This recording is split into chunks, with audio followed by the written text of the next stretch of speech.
Qui aurait cru en effet que Vincent, qui vivait grâce à des bonbonnes d'oxygène il y a 18 mois encore, retrouverait une vie presque normale aujourd'hui. Greffé, il vit avec de nouveaux poumons, il profite de la vie et il s'apprête même à se surpasser puisqu'il va participer aux Jeux européens des greffes et du cœur et des poumons.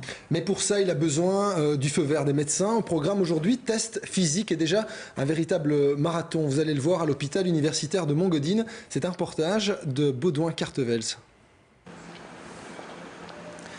Vincent se rend donc ce matin-là, comme tous les 3 mois depuis la greffe, à l'hôpital de Montgodine pour participer à une batterie de tests destinés à vérifier l'état de ses poumons. Un test, cette fois, un petit peu particulier. Alors, cette visite-ci est un peu particulière. Ben oui, parce que c'est en fait, non seulement c'est le contrôle habituel, mais en plus c'est pour que le médecin puisse me donner l'autorisation de participation au jeu pour greffer à Vichy. On y va. Docteur. Bonjour, donc vous allez faire le premier examen de la journée, c'est la radiographie des poumons. Ok. But de cette radiographie, voir si les poumons sont toujours dans l'état dans lequel ils étaient au moment de la transplantation. Vincent ignore le nom du donneur, la loi interdit cette information. La seule chose qu'il sait, c'est que ses poumons sont jeunes. Deuxième test, celui dit de la montgolfière, le premier examen de la fonction respiratoire.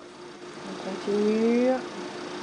Pour nous, c'est une mesure de la production du patient en oxyde nitrique. C'est le NO exhalé. C'est un témoin de l'inflammation qui se passe au niveau des poumons. Ça peut être un témoin d'un rejet ou d'une infection. Donc c'est très important pour nous de suivre ça au fur et à mesure de chaque consultation, de chaque test. Ensuite, il y a le test respiratoire vérité, celui des VEMS, une unité qui permet de vérifier le volume maximum expiré la première seconde. 1, 2, 1. 2, 1. On inspire très fort quand ça ne va plus.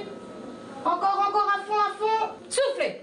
À fond, souffle encore, on vide, et on inspire très fort à la fin. Et vous respirez normalement. Alors, est-ce que c'est dur ?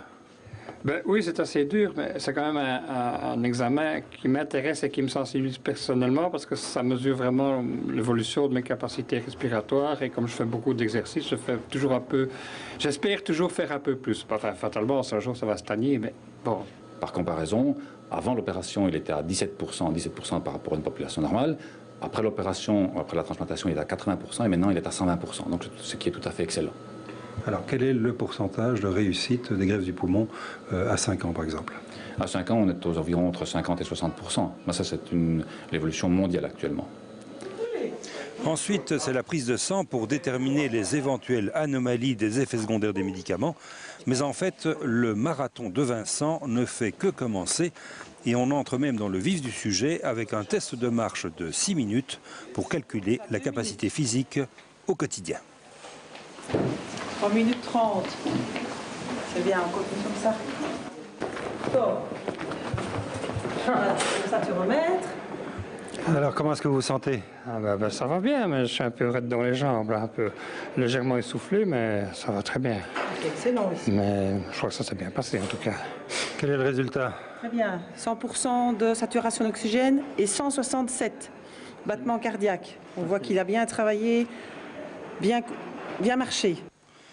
Tous les indicateurs sont au vert. Vincent reçoit donc l'autorisation écrite de participer aux Jeux sportifs de Vichy. C'est une belle victoire pour lui et pour le don d'organes. Merci. Alors après les Jeux, avec des médailles. J'espère. Au revoir. Au revoir. Et demain, la suite de cette série, après les tests physiques, on verra comment se déroule l'entraînement de ces sportifs hors du commun à quelques heures de la compétition à Vichy, en France. Et puis demain aussi, rencontre avec Gilbert Hanama.